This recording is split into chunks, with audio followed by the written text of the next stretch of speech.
guys, this is English podcast video. This podcast helps you to improve your English. This podcast is about insect expressions. It sounds great. So let's begin our podcast.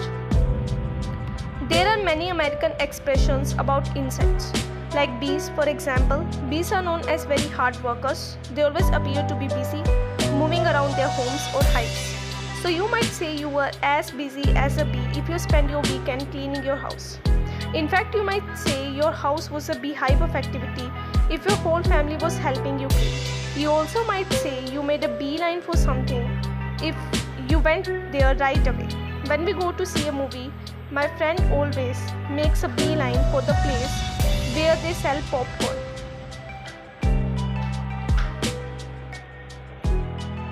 Here is an expression about bees that is not used much anymore, but we like it anyway. We think it was first used in the 1920s. If something was the best of its kind, you might say it was the bee's knees. Now we admit that we don't know how this expression developed. In fact, we don't even know if bees have knees. If your friend cannot stop talking about something because she thinks it's important, you might say she has a bee in her bonnet. If someone asks you a personal question, you might say that is none of your business. This means none of your business. Speaking of personal questions, there is an expression people sometimes use when their children ask where do babies come from. Parents who discuss sex and reproduction say this is talking about the birds and the bees.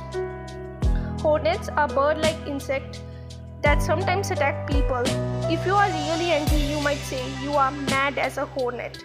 And if you stir up a hornet's nest, you create trouble or problems. Butterflies are beautiful insects, but you would not want to have butterflies in your stomach. That means to be nervous about having to do something, like speaking in front of the crowd. You would also not want to have ants in your pants, that is, to be restless and unable to sit still. Here are some expressions about plain old bugs. Another words for insects.